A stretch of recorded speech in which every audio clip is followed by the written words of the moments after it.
So, guys, this is just a small portion of our longer 1.5 hour podcast. You can check that out on our new channel, Humanity First Podcast. We'll link it in the top right corner. All right, enjoy. That's the movie we're going to talk about, Rise of Skywalker. All right. It looks like an interesting movie. Was it, though? What did you think? So, as you guys probably know, on Generation Tech and Generation Films, I haven't really left much of a review except for like that 60-second first thought, and like I'll repeat it. Like, first half of the movie was worrying. It was just like I felt like it was trying to do way too much, and it suffered. And then the last moments, the final act, you kind of get that Star Wars vibe again. The heroes come through, Lando comes in with a fleet, and I did enjoy it at the end because I realized just how difficult of a project this must have been for J.J. Abrams. And the reason why I didn't want to give a review right away is because I think you need to have a longer conversation actually when it's a movie like this, and it's something that means a lot to me. So I don't know if I can just give you guys a quick 10-minute review. It's got to be a longer conversation because it's hard to grade what exactly this movie is, especially without talking about the rest of the trilogy. Yeah, and you also have to become a little bit disconnected emotionally. Sometimes when you're watching a film, you're really emotionally connected to it, and you got to give it a few minutes. Before we go on, so obviously, as you can tell, we've started a podcast today. We have so many things that we talk about in the privacy of our own studio and office that we say, hey, why not let our followers and fans in on this conversation too? So today, because it would get us banned from social media. Right, that's true. Okay. We often look at each other and go, wow, it's a good thing nobody can hear that. Yes, no one could hear that. We're gonna try not to say those things, but I don't know, maybe some of them will slip out and it'll be the end. But whatever, we're here anyways. So we're hoping now that The Rise of Skywalker is out, the Skywalker saga has come to a close, supposedly. Sorry, ghost in the background. I call it the Palpatine saga now. That's really what it is, I guess, because everybody's Palpatine. But okay, yes. Turns out everybody was Palpatine. Everyone's Palpatine. Okay. Right. So we want to kind of discuss like what's going on, like what are people saying, what was wrong with what film, were things wrong with it, and so I agree with you. The movie, The Rise of Skywalker, to me was not the best film. I don't think there's a lot of things that were special about it. Definitely, to me, on one hand, it was really boring for the first half, and at the same time, like you said, like there was a lot they were trying to do. It was just like a mix of everything. None of it really made it amazing, and there's just a lot of things that are, I think, going through our minds, like, are we expecting too much from these kinds of films at this point? Because we have to look to ourselves, like, why are we not satisfied with the past two films? You know what I mean? Is it us or is it them? Well, it's because, we obviously are big Star Wars fans, and that like kind of skews kind of like, our approach to being like good critics about this kind of movie. But I think for me, it's just that like when you analyze a film like Star Wars, for me, it's just like I know so much about what's going on. I oftentimes get distracted by like things in the background. I need to see these movies like 2 or 3 times, and to give a real like critical response. Like what is reviewing in the first place? You know what I mean? That's hard enough to get my head around. And in this case, I think you can't really look at a movie like Rise of Skywalker without looking at it as an entire trilogy. It's kind of like Lord of the Rings. You can say, okay, well, I liked, The Two Towers best, or, Return of the King the best, but you have to kind of rate it as a entire thing. And with The Hobbit, even more so. It's a saga. Right. So I think that one of my biggest criticisms right away is that, like, I came out of the film, and I said this to you, and I'm like, I feel like there's such a disconnect between episode 1 and 3, and then the Rian Johnson Last Jedi in the middle. It felt so wrong put together because it felt like it was written by completely different people who were almost like antagonistic towards each other. You kind of felt that there was some antagonism between J.J. Abrams and Rian Johnson, especially with how they treated Rose. Rose was an integral part of the story in The Last Jedi. She doesn't die, and then for all of Rise of Skywalker, she's awkwardly in the background, and it's like JJ even like cuts early. Like you'll see, she gets like one close up, and everything else is just like how the perfect ending to Rise of Skywalker really would have been if all of a sudden J.J. Abrams and Rian Johnson faced each other down in a lightsaber battle. Right. I would have watched that. That would have been good. No, yeah, I mean, that's so what you're getting to is this, right? The elephant in the room is that there was a lot of people saying and doing a lot of things behind the scenes of making these Star Wars films. And obviously, there's a lot of people who hate The Last Jedi. There's a lot of people who hate The Rise of Skywalker. And 2 different directors made those films. Yeah. And there's a lot to be said in terms of what held JJ back on The Rise of Skywalker and what didn't, given referring specifically to The Last Jedi and Rian Johnson. Exactly. I came out of The Last Jedi thinking, oh my God, whoever has to do the next movie, it's going to be so difficult. And my biggest problem, I didn't really care about how I like the Luke and Rey storyline, unlike a lot of Star Wars fans. We can talk about that a little later. You had some good comments about that. But the main thing was when they killed Snoke, that was a pretty big problem, because if you're going to do a trilogy, people are going to get invested in the other 2 movies.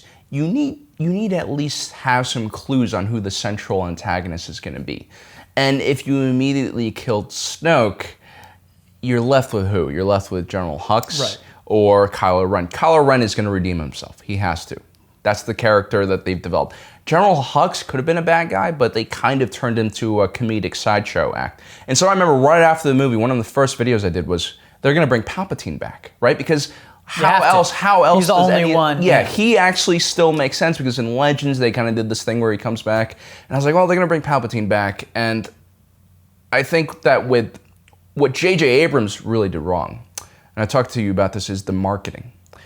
I mean, it was kind of obvious that Palpatine was going to be coming back, but the fact that they showed it in all the marketing material, and then they showed it as the first thing, one of the first scenes in Rise of Skywalker, I felt like it kind of cheapened the moment. It did cheapen the moment. Because that was what drew people to see the movie.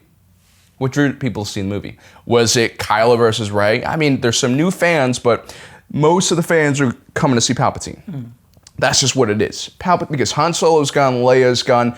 You mean why are they coming back with like excitement? Right, because the new characters are good. The new characters are good. We've all said this. Rey, Finn and Poe have excellent chemistry. Rey, well portrayed by Daisy Ridley. And you have these great characters. Kylo Ren, another great performance.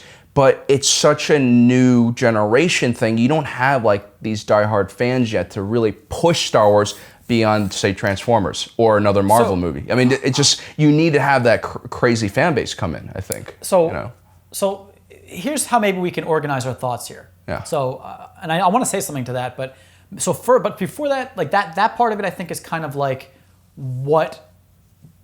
honestly, I actually think that's what J.J. Abrams did wrong, right? That's what he could be blamed for, right? The marketing and the placement and how he built the film. So what did Rian Johnson, in your opinion, so you were getting started on it, how was the film held back by Rian Johnson, if you think it was held back? It was really that Rian Johnson went into the film, and we've met people like this who are like, look, I want to make the best product possible. You know, screw Hollywood, screw everyone else. I want to do what works the best in my own thing. But like, he has to understand that this is a collaborative effort. You know, this is not only a franchise that's been around longer than he has almost, it's also a trilogy. So whatever he does has to work in a 3-part act. It has to set up the next and like everything we've talked about, the key things in the first movie. I mean, Poe and Finn had a great start, and they kind of split them together, but that was a really good kind of relationship they had, and I felt like there was room for them to build on a lot. Like, a lot of the stuff I saw in Rise of Skywalker should have probably been done in Last Jedi, but instead, Rian Johnson kind of used Last Jedi to develop his own story arc, and he introduced these very new characters that he would also kill off in the same episode, and it kind of just like, it felt like it was its own movie in between the wider trilogy, and it felt so disjointed, you know, and it felt, and if we really look at it, I mean, the only thing that really happened during that movie was Snoke died. Nothing else in Last Jedi that really happened in The Last Jedi is that consequential. Yeah, I mean, you know, so I fault Listen, let's make one thing clear. I don't think either of us think that either movie was just like atrociously bad, right? We're just kind of pointing out that there's some things wrong with it. Last Jedi made me roll my eyes a little bit. It made you roll your eyes. But it wasn't a terrible film. But you can't pretend it was Son of the Mask, right? So was that a bad movie? I guess maybe some people like Son of the Mask. I shouldn't assume people don't like Son of the Mask. But yeah, so I agree with you. But if there's one thing I think we can definitely say that Rian Johnson shouldn't have done was he made a short-term investment in his film in taking it a different way. And obviously he did a lot of things that annoyed a lot of people, but by killing off the bad guys, right? Yeah, that's the biggest problem I have with them. Snoke, Hux, Phasma, and Kylo. And what we mean by that, of course, is that he killed them off either literally or he killed their character's ability to be menacing on screen, right? Kylo, he kind of demystified that Kylo was out of his mask so much. He had so many conversations. You saw when Rey was being tortured, you saw the conflict in his face. He even helps her for a second. Sure. So Hux, he turns into the clown.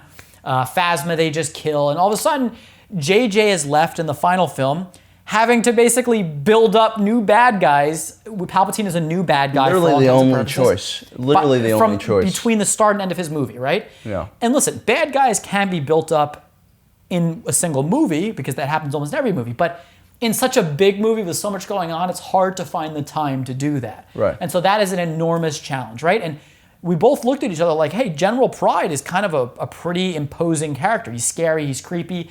Yeah. But the fact that he was just introduced to us in this film made it so we didn't really care about him. Right, you said it perfectly. He's like the Admiral Holdo of Rise of Skywalker, because like you do have a cast of characters that are out there. Like I understand some people don't like fan servicing, and also a lot of people want to bring their own actors, new stories, new characters.